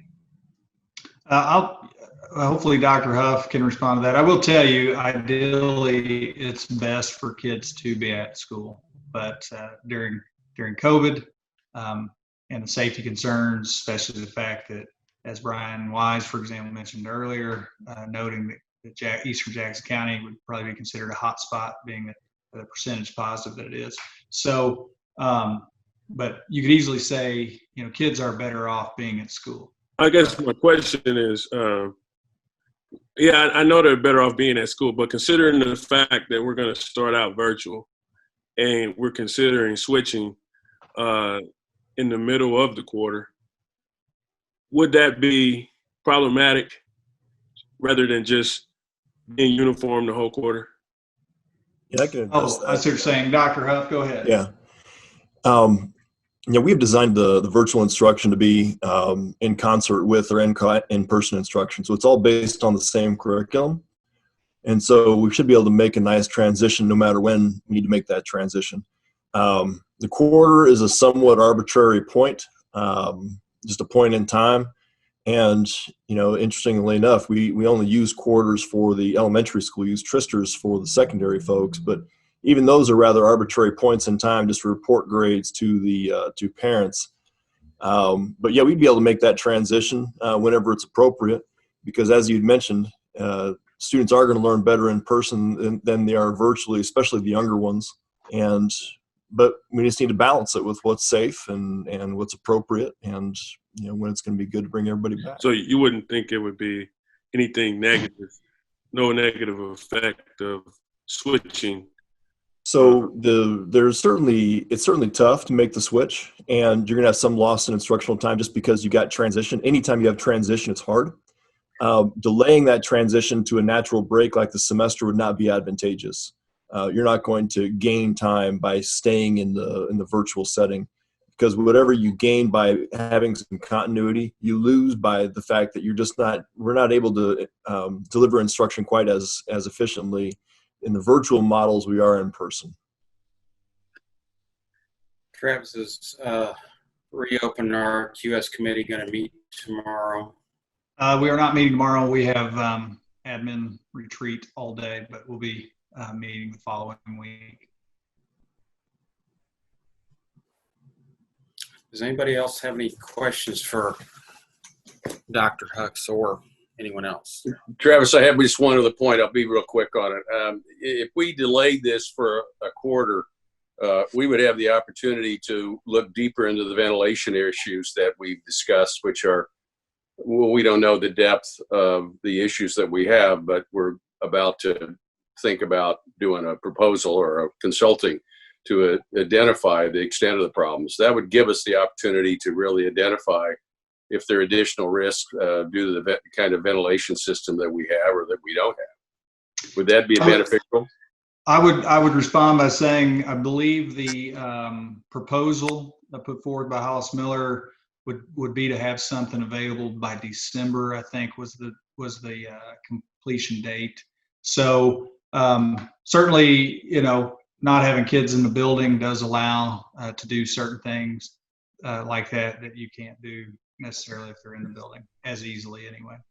So I'm talking about the risk. I'm looking at it from a risk perspective for the high risk teachers. I don't consider our ventilation a risk, but I do understand that you've wanted to look more into it. I would not be able to consider our ventilation a risk based on what we do and do not know about ventilation that's existed in these schools for decades now. So risk is a strong word for me, but I do understand the urge to look at ventilation because it is one of the 20 components to be considered by the CDC, for example, with regard to COVID. Okay. So do we want to go ahead and talk about that next issue? Dr. Markley. I think we need to come to some type of conclusion of some of these recommendations that we have before us. There's been some good discussion. I've heard a lot of support from those that have spoke up to look at the first quarter to be virtual learning, to let our parents know that we're going to stay there virtually and reevaluate as time moves on and look at the data, look at what our health departments are saying, look at the national trends. Brian Wise did mention that we are, right now the data doesn't look good. Doesn't matter what if you want to look at numbers, even if the numbers, like I mentioned before, were plus or minus, they're still awfully high for Missouri. Mr. Tody referenced the doubling. I read that same research that it will double as you get cases potentially into schools. That could certainly happen here, but with the numbers that we have, what does double look like? I mean, the numbers are so high. We just need some direction from the board so we can give to our parents of where we're going to be. If you wanted to wait till the next board meeting, and that's not till September the 14th. No, I think they need to know. Okay. Well, we're looking. I think the board needs some time to think about some of these things and have some more discussion. We are hopefully going to have another meeting next week, if possible. But if the board wants to vote on one of these things tonight, we can do that. But Dr. Markley? Yes. What are other districts what are our neighbors doing? Are they considering the first quarter to be virtual? I can't speak specifically to that, the first quarter being virtual. You look at Kansas City, KCPS public schools, they're looking at until there's 14 days, a solid consecutive 14 days of decline in cases, they're going to be virtual. And with the way, if they're relying on the testing of the county, or they're basically on the Kansas City, Missouri side of things on the data, there are no days where it continually goes down 14 days in a row. I don't see how they're even going to be able to come back if that's what their matrix is going to be. And that's the way they've looked at it. Now, Hickman Mills may be looking at it differently. Center may be looking at it differently. we've got to obviously do what's best for our families and our. Yes. Oh, yes, yes. I'm just interested to know what other districts are doing because just to know what their reasons are for what they've chosen to do. Well, I will tell you in the calls that we've had with the county and the Jackson County schools inside the county, they have referred to we sent them some of the matrix that we were looking at. We sent it to the county, and they are looking at option 3 that we have and saying that's a good place to start. And that's what they're telling the other districts that are involved in those calls. If you look out, I think Lee Summit has one out as well. And I don't know, help me, Dr. Hucks, on that one. We looked at it briefly. Theirs is pretty stringent in returning to school as well. It wasn't at the beginning, but I think the recent data of the high number of positive cases has caused them to work their matrix as well. And their matrix doesn't have a percentage or a number of days or anything assigned to it. They just describe the levels of outbreak. So, for example, returning 100% for Lee Summit, and I'm paraphrasing, is something when there's no longer a pandemic.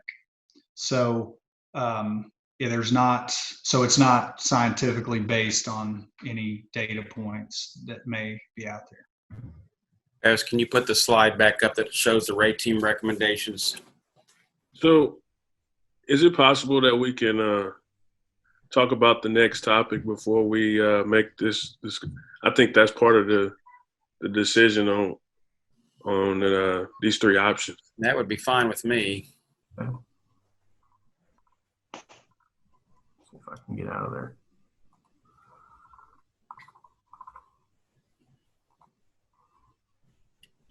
Okay, let's go ahead and do that. Let's talk about HVAC assessment proposal. Okay. In this item, we were asked to go out and see what we could do about getting a proposal together, and Hollis and Miller has put that together for the district. Had a couple questions from some board members. I thought, well, we could address those here. I know you have some, Alonzo, and I know Mr. Tody added some things to that you might help expand upon in the type of proposal that we're trying to get at the end of the day. I'll just start with Mr. Burton. I know you had some questions. Yeah. It's just I thought at our last meeting we discussed that Hollis and Miller would I thought they were going to put out a request for proposals and have different engineering firms basically compete for that for our approval to select that firm. I thought we were going to select the engineer that actually put out the proposal, or that you guys were, the administration. So as you mentioned, request for proposal or request for qualifications is how you would have to do this. Mr. Burton, you're very familiar with the fact that you can't request bids or quotes and that sort of thing. You have to seek qualifications and then negotiate with a firm that you would prefer. You do run the risk of having an increased cost as well as maybe a lower cost. But given that we had already sought requests for qualifications for architectural and engineering firms, being Hollis and Miller, who has conducted facility assessments for us in the past on a number of occasions, this being the same thing. Essentially, it's just a more focused facility assessment. It would be, in my opinion, as one who oversees those types of assessments, it'd be best utilized, especially given time, if we choose to do this, that we choose to use the vendor that we have already sought qualifications and approved those qualifications for.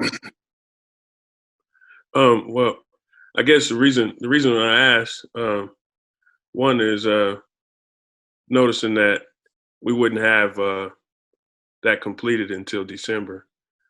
I don't know if it's possible, or maybe I was thinking of something a lot sooner.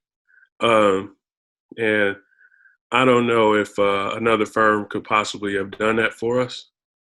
I don't know if that meant a higher cost. I don't know, and like you said, it might incur more costs, but if we're requesting for qualifications, then that really, we're looking for someone that's qualified that can do it in the time that we want, and to look for some solution that we want in that time. It being done in December is probably the biggest concern that I have, because basically we won't know what exactly we need to do or how much that will cost us until that time.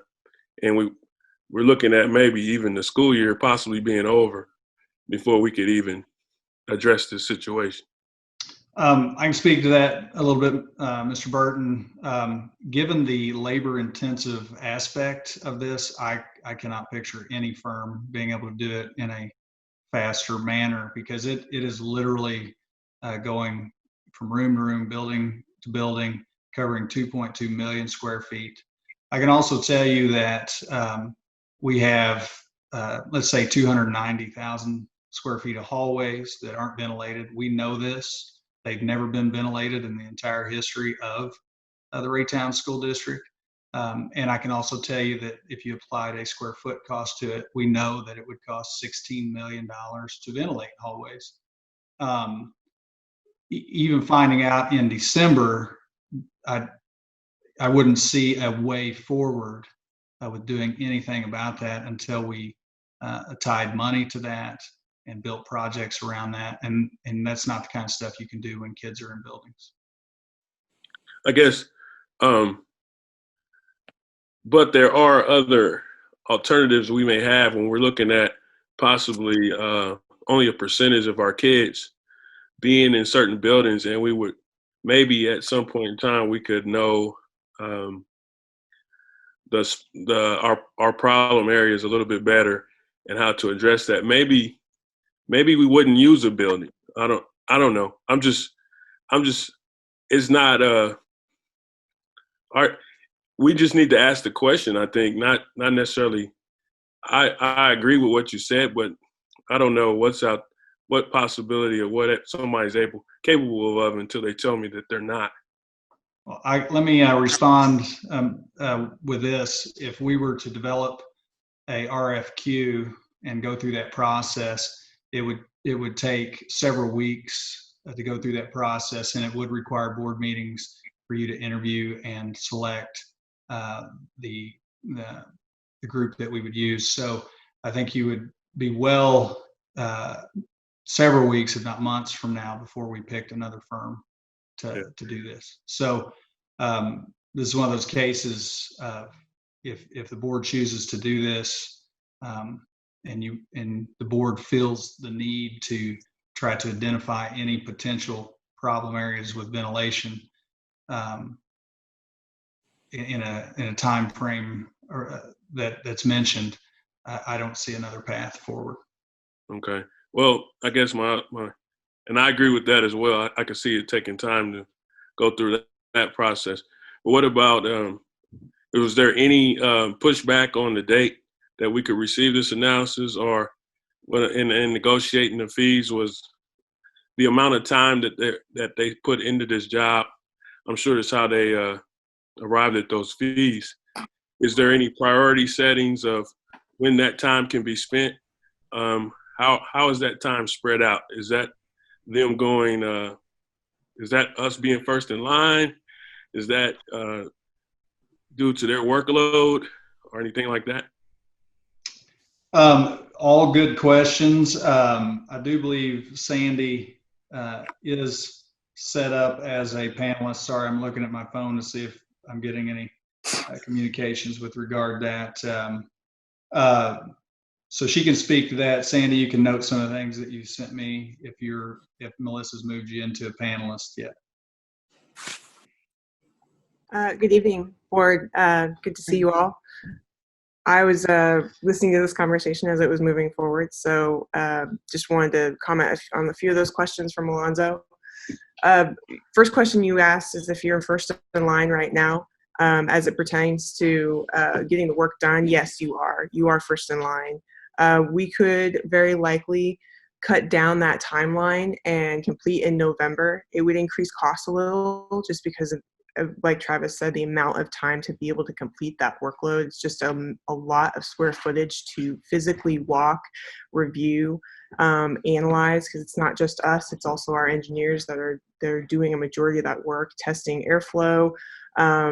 Some of those schools that are multi-level, we have to look at how to bring in airflow into those areas. If we've got single-story schools, that's a pretty simple solution. We can bring it in right through the corridor. But if it's multi-story, how do we get airflow from the outside down into one of those lower levels easily?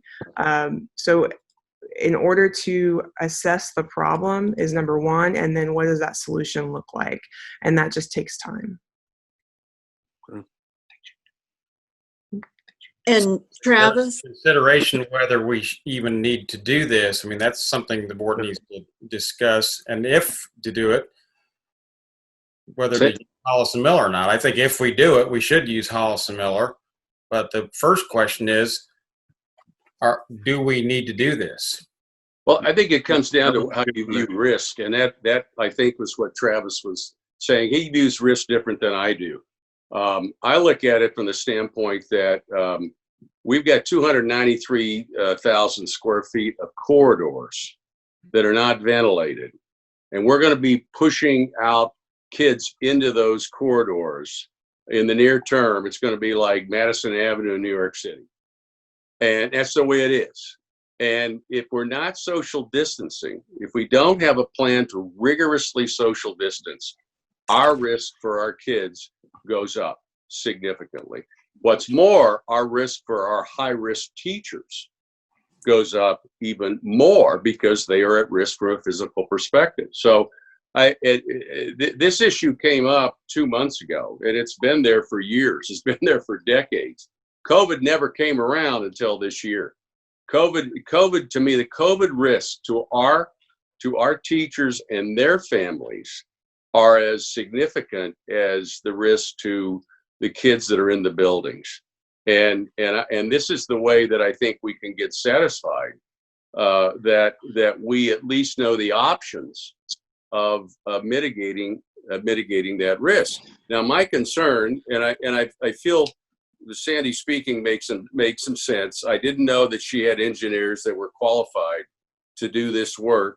But the EPA, OSHA, CDC have all said that if you're going to do this work, if you have a risk of ventilation, which I think we do, you need to consider using the ASHRAE checklist, which is the handbook that's authored by the experts in the field of HVAC and ventilation and air quality. So Sandy, my question to you, is the scope of your work, do you envision using the ASHRAE checklist, and are your people qualified to do so? Yes, absolutely. We've been reviewing that checklist. Our engineers are on board with that. We completely agree with using that as a guideline. And so your report then will point out our weaknesses and our strengths vis-a-vis the checklist. Is that correct? That is correct, yes. And just so the board knows, we have also gotten requests from other school districts to do a similar assessment like this since Raytown came to us with this request. So you're not the only ones looking at this right now as possibility of assessing your existing buildings and your airflow.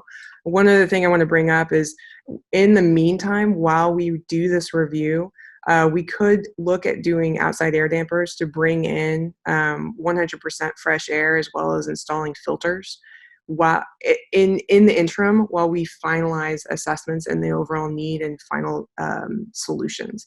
Another thing that you could do is keep that classroom door open to increase the airflow during class, which then pushes more air through those filters in the meantime. And those are just immediate what we could do. And Sandy, I'll speak to that too. A recommendation by Ray team was made to do just that, which is to leave the classroom doors open. They're kept shut and locked for intruder safety, but the recommendation, and it has been put in the plan to have the classroom doors open during the day for the reasons you just mentioned. Andy, will there be an analysis of the impact of those classroom doors being open as opposed to them not being open and otherwise nothing being done with the current ventilation that we have in the hallways? Will we be able to compare that? Yes, we can absolutely look at that.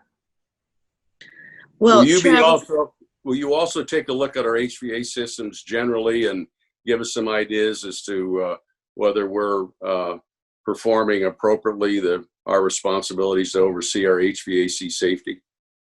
Yes. So since we gave this proposal to Travis and the board for consideration on the assessment of corridors, he's come back and said that there's also interest in the existing classroom ventilation to be part of that. And so we don't have those numbers yet because that's a fair amount of additional square footage to look at and assess, but we're working with our engineers to see what that additional cost would be in time, because it's essentially 500 classrooms. Yeah. Travis? Yes, ma'am. My question a couple of minutes ago was about these open doors, because I remembered seeing that in the reopening plan. And but are there buildings where the doors can only be locked from the outside, right? Correct. Outside of the door. Yes, and so but what you would do is keep them in locked position but open. So all you'd have to do is close the door. We used to do that. Yeah, Yes, that was before air conditioning, though.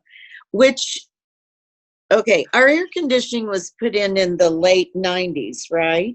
Correct. Okay.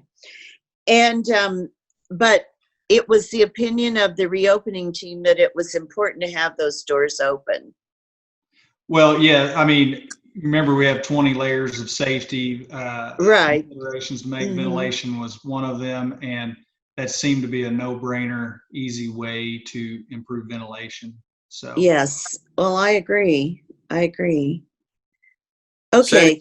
In regards to what this president was saying, do we need to do this? I think we still need to do this, but I think in the interim we need to come up with some mitigation, like opening doors and social distancing or whatever we can until we can get some of the ideas that Sandy mentioned,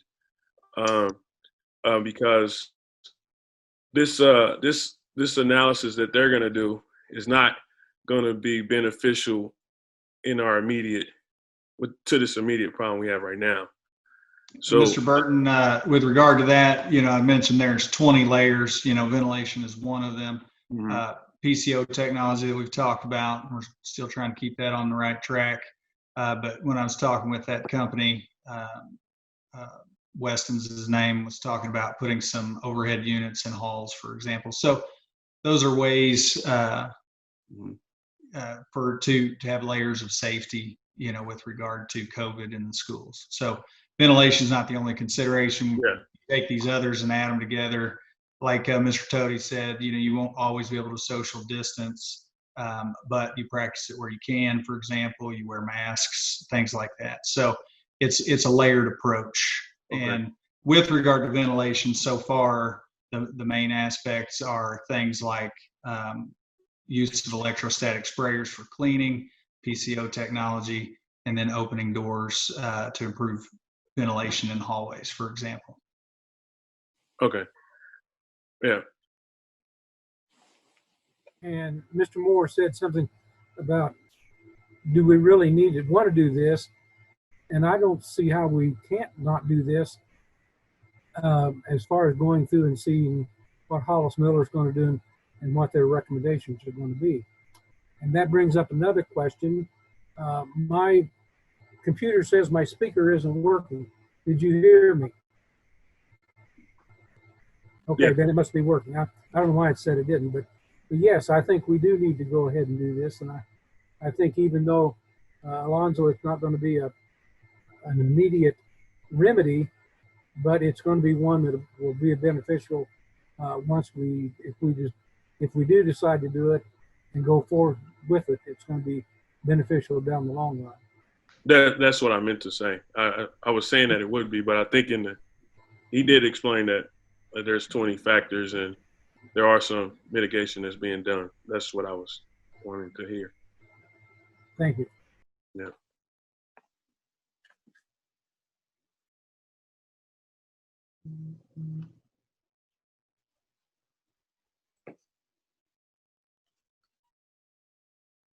Well, is there a motion on I don't know if there's a motion out there, Rick, is there? No one has Not made yet. it. I move the Board of Education accept the Hollis and Miller contract to conduct a facility assessment for the district. Second. Go ahead, Alonzo, go ahead. Second. All right, there's motion and a second. Any other questions or discussions about that?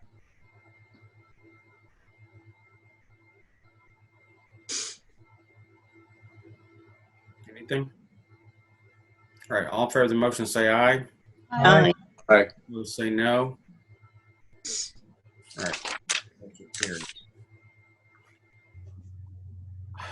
Can we backtrack just a little bit on the on what we discussed? We wanted to jump forward and discuss this, but we also probably need to come to some type of conclusion on moving forward with virtual learning.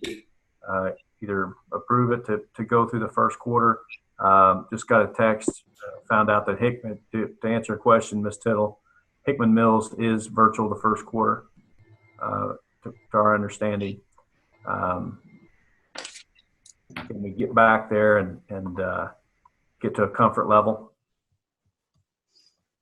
What is our first quarter? So that take us till the end of October, Yes.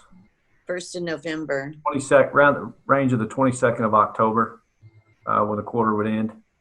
Okay. And if numbers still aren't where we're comfortable with, and we can extend it beyond that, correct?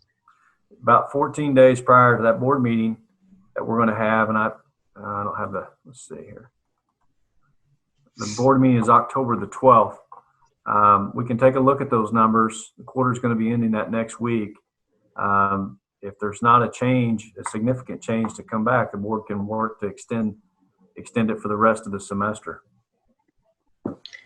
I'll just say, as a parent, my preference is to go through the first quarter. I would rather see other districts be the first ones to do all in person or hybrid in person and see what happens. I would rather not be the guinea pig. I'd be happy to let others take that. That's just kind of where I stand and our family. Mr. President, I make a motion to call first quarter to be virtual learning. Second. Is there who else has any other questions? Well, I want to ask something. We're primarily doing this because of our high numbers in Jackson County and because we don't believe it's going to be at the rate that we had put with our matrices to begin in school, in person. We're doing it because we're doing it. Jackson County, what they recently put out on Friday, suggesting right. September and so that's our reason. That's our reason, yes. Right? And allow planning for parents to give parents an idea that on the September the 22nd, are the rates going to be where we can come back? Likely not. And from what we were hearing from parents, they just like to know one way or the other. Right, I think so too. I think though it's fair. We have to acknowledge that there is a cost here, and the cost is going to be borne by those kindergartner to third grade and is it worth the cost? And I think it is. I mean, this is not for the year, but it is. It feels like that we ought to let the other team go first. And as Beth said, because the data is pretty mixed. It's pretty mixed right now. And I think we need to consider that We have great teachers, and none of us want it to be on our watch that somebody has an unfortunate circumstance. So this, I think, is kind of the middle ground. We could go to the semester, and that would really be costly for the kids. But this is, I think, the reason we're doing this is because of safety and giving the parents an opportunity to have clarity in their lives about what the schedule will be. I think that's why I support this motion. Mr. Tody, I'll also say seeing our numbers of parents that are choosing virtual has also leaned me towards this way. You know, some of it might be not being comfortable in the school, some of it might be other reasons, but to me, I don't feel like our parents are saying we're ready for this yet. Yeah, that's a very good point. Mr. President, Yes. I agree with the virtual for the first quarter. I think to err would be to err on the side of safety, even though some parents want their kids to come back to school for various reasons, in addition to educational. But I do think for the district to make this decision is a wise decision. This gives us time also. Ms. Salisbury, I feel like our ultimate goal is to reopen safely, and adding that safely in, I'm with you. I agree with that. Yeah, I think this is a wise decision that we're doing. And if we start on the 8th, and then we were to go virtual for 2 weeks, we're just getting into now, if we're going to have an outbreak after the holiday, that's when it's going to start. It's going to peak about that time that we wanted to go back to in person, and we're going to bring them back potentially when the peak is starting to hit again. So I think the semester, at least it'll give it another 3 or 4 weeks to level off, and we'll know more about which direction it's going. I think it's a good idea to go to the semester or quarter. Quarter, yeah. I agree. And I think parents want to, whatever it is, they want to know. They need to know right away.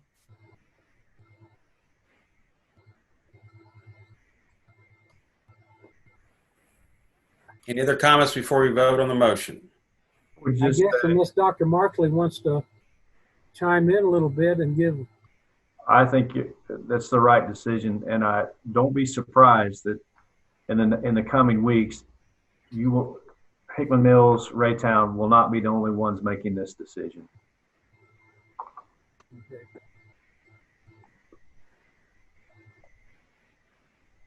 All right. All in favor of the motion, say aye. Aye. All opposed, say no. And the motion carries. Do we need to take any other actions concerning that discussion? All right, let's go finish up the rest of the new business.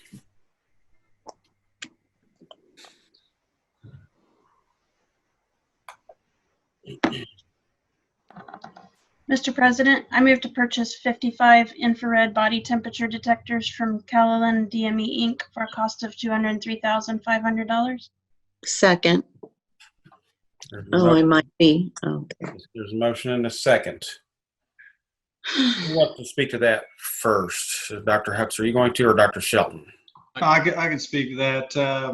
In our surveys of both staff and parents, the number one consideration that was asked of us was to take temperatures of the people as they come in the building. We do know, obviously, not everybody is symptomatic, but that's still the number one consideration for staff and parents when it comes to reopening schools. The other concern with that was who would do it and what kind of exposure would occur. So these have been purchased in other school districts, and so we looked into that, met with the company, went over to the demonstration and that sort of thing, and decided this would meet our need, and because you can test each one, 70 kids a minute can walk through there, and then at the same time no one's touching anyone, and exposing themselves, for example. So that's why these were selected. Hey, Travis, the number 55, why that number? So we considered a number for each elementary level, middle, and high school level to, we think about how many kids are in an elementary, so let's say 400, and how many are in a middle school, and so on. And so you need enough of them to get the kids through their doors. We also, during the COVID situation, when we come back in person, we'll be using multiple entrances for social distancing purposes. So you need them at more than one door. And so more for the high school, a little bit less for middle school, and less for elementary. And then your what I'd call onesie twosies for things like RSEC, admin, Northwood, places like that that have, let's say, Success Academy, for example, that have fewer numbers of kids. And we add that all together. That's what we came. Yeah. And Travis, isn't this a lesser amount total than we originally got the information about a few weeks ago? Well, when we looked at a number of devices, another device we looked at was tablet based, and it was more along the lines of $400,000. Yeah. So different device, and so we're pretty excited about it. So you said 70 kids can go through there per minute? Yes.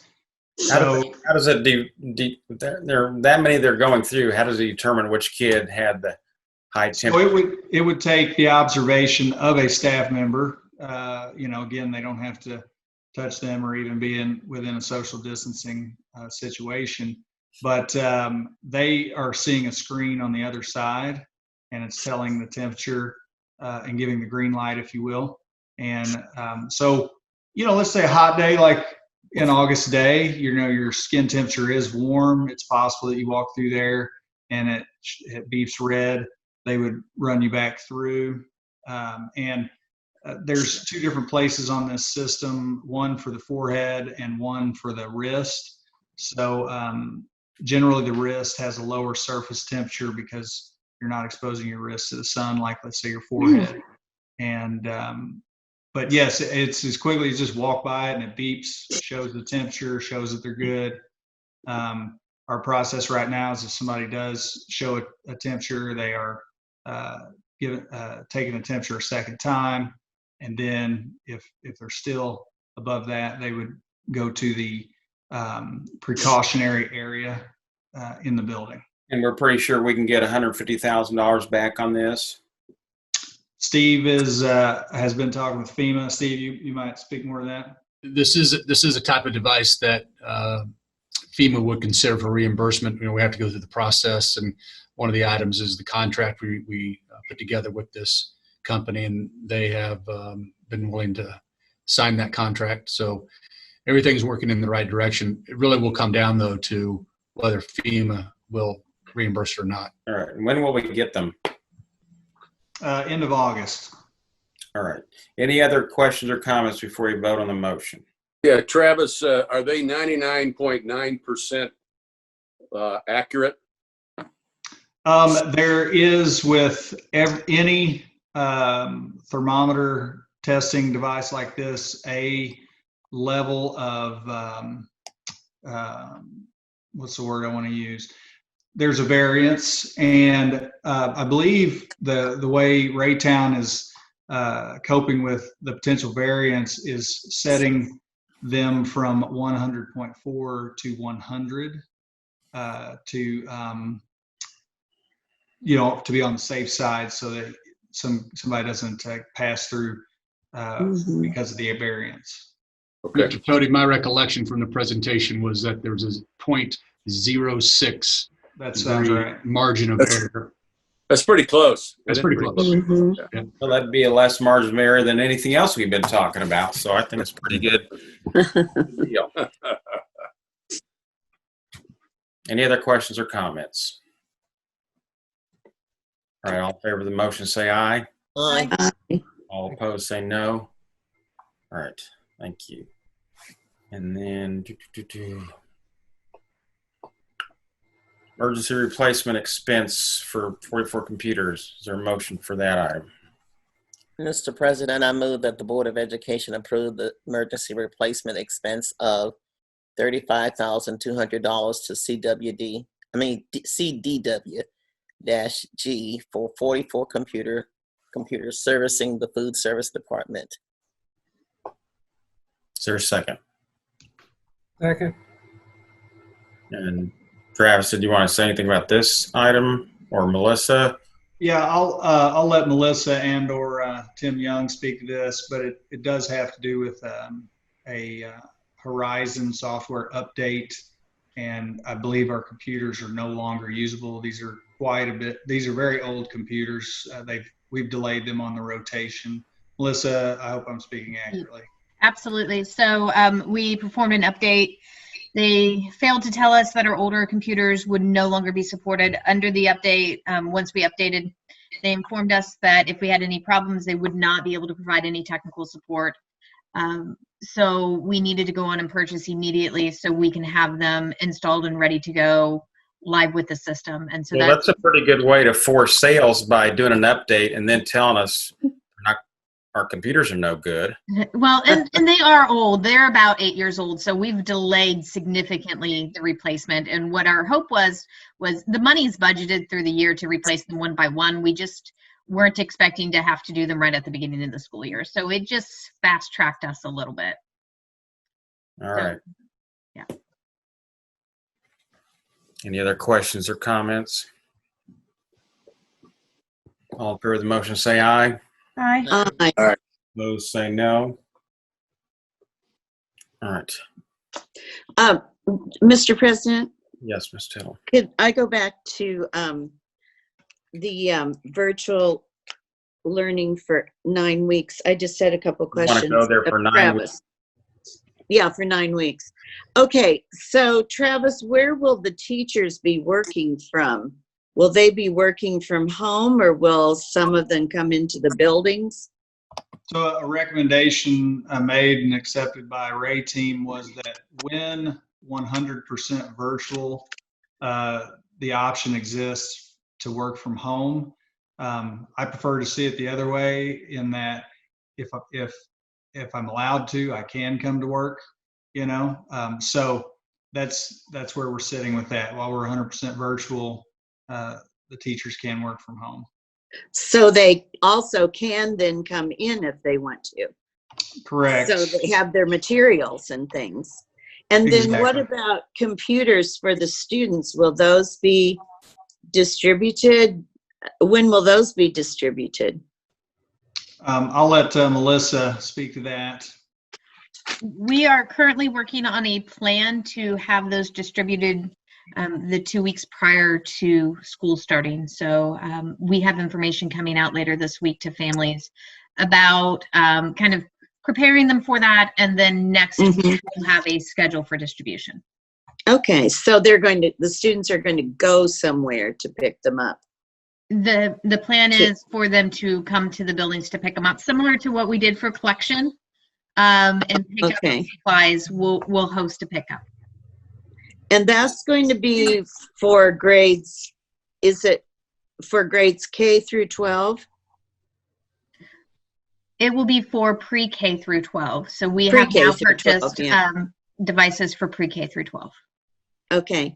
And then also on the surveys, somehow I'd like to let parents know that we really appreciate their input, because we had a good return of those surveys from parents and families and from staff. So somehow we need to let them know that we appreciate all of their input. Can that be done, Travis? I'm sure we could come up with something. I mean, okay. they've done a great job. Previous surveys, we've had as many as 1,942. Yeah, it's amazing. I mean, it really is. Ms. Tittle, I think we will create a letter going out to families after the decision tonight to go the first quarter virtually. Mm-hmm. A correspondence, communication from the district, letting them know that, along with to be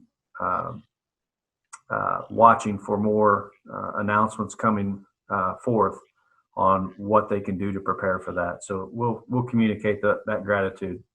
Okay, good. And one more thing. Last spring, when we were virtual, they were virtual Monday through Thursday, and then Friday, they weren't. I mean, they didn't have class. Will that be this way now, or do you know? I can speak to that. Okay. I will say that part of our communication plan is to make sure that everybody understands that what we're doing for virtual instruction in the spring will look nothing like what we're going to do for virtual instruction. Okay. That was another whole nother thing. Yeah. Mm-hmm. Yeah. There are loads of differences. Okay. One being exactly that we are going to do 5 days of instruction. Okay. Another being that students will be held accountable for attendance, even tardies. Right. You know, if you have a Zoom meeting that's set up at a certain period of time and you're expected to be there and you show up 5 minutes late, you're tardy. We expect you to turn in assignments. Grades will be recorded. Counts on their GPA. There will be a higher level of accountability, but that also means that we have a higher level of accountability as instructional staff as well, to make sure we're scaffolding everything that is necessary to deliver instruction to our kids. As you've heard me say before. I know I keep saying this, but I think to help that along, we need to do whatever we can to make sure that as much of the class time is synchronous. Well, right now the plan is to have, for elementary, it's 4 hours of synchronous instruction a day. For secondary, it's 2 to 3 synchronous lessons per week per class, which will come out to be about 3 to 4 hours of synchronous instruction a day for secondary kids. And so, yeah, we are also increasing the amount of synchronous instruction, because last year we really were keeping that under an hour or so. So we are increasing that pretty substantially. At least that will help keep them in some kind of routine and help when they do come back to school. Say that again? It will help with at least maintaining some kind of routine. Yes. Actually, what we're going to be doing for the elementary students in particular is giving them a specific schedule. Math is here, ELA is here, social studies is here, specials. It's all part of the plan. And so parents can know all the way through the day, here's when they're doing, these sorts of lessons. And the synchronous will be interspersed throughout the day. And so you might have 20 minutes of synchronous lessons here. Then you're working for a block of time on your own. And then we even have recess built in there. Go out and run around a little bit. Okay. And that term synchronous, I didn't ask about that before, but I looked it up. But that means when you're working right directly with the instructor, I mean, you're on, is that correct? Yeah, it's when you're live instruction. And it doesn't necessarily mean teacher-driven instruction. It really just means that we're all working together at the same time. So it could be a class discussion.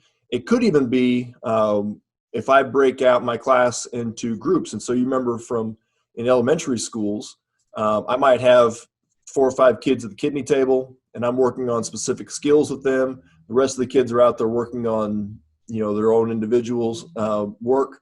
We can do that in Zoom too, where we have breakout rooms. I bring 3 or 4 kids into the breakout room while other kids are, doing their own thing. I work on a specific skill with these small set of kids. Then I switch it out, have 4 or 5 different kids into my breakout room to do independent work with them. That's synchronous instruction also. Okay, good. And then I know you're doing a lot of work with teachers, and I'm assuming that one of their questions will be, when can they plan on having plan time? So you're working that into their schedule too, right? Right. So secondary is also working on a schedule where their synchronous instruction will be really packed into the mornings. And because what we did find with students at the secondary level is if you intersperse it throughout the day, we kind of lose them. And so their independent work, their asynchronous will be in the afternoon, synchronous in the morning. Principals are going to be working on that schedule the next couple of days.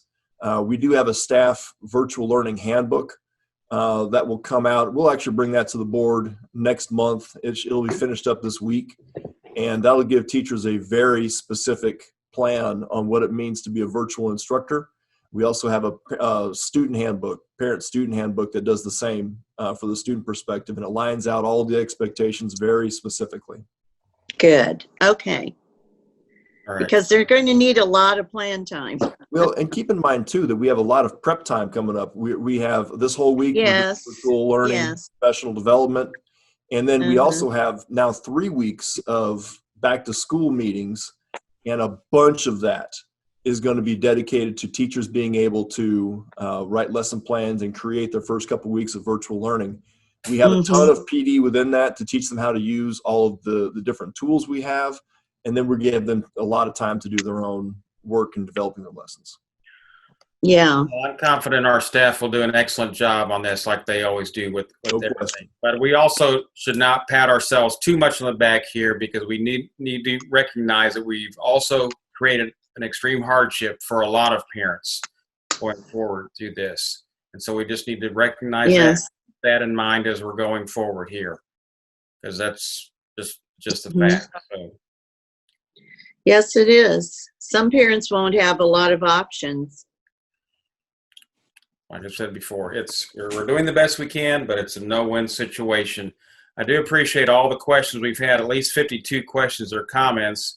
We will be doing our best to have staff address all those because some of them, the board's had a lot of questions, but there's a lot of other questions too. So I appreciate everyone who has submitted those questions, and we will be doing our best to get answers out on all of those items. Mr. President? Yes. I have one more question, if I could, please. Yes, Mr. Landers. Dr. Markley, have you heard any more from the High School Activity Association? Nothing new to report, other than the fact that even though we are virtual, our students will be able to participate in activities this fall. Okay. Thank you. Well, if we lived in a perfect world, we would have a perfect result to the dilemma that we're in. But in this dilemma, somebody is not going to be happy, and that's a fact, and somebody is going to be happy. So I don't think the district can do anything any greater than what the decision has been made, that we move forward with virtual. I think that is the best decision, though it might be an uncomfortable one from some parents, but it is the best decision that the district can make at this time.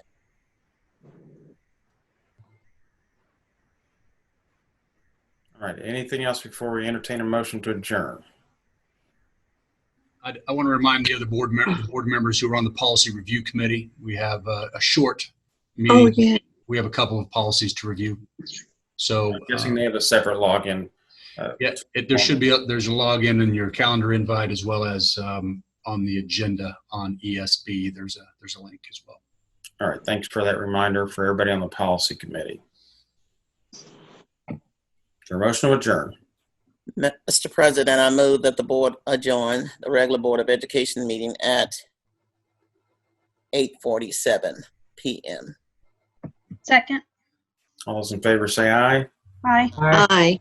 Say no. All right. Thank you. Good night, everyone. Good night. Good night.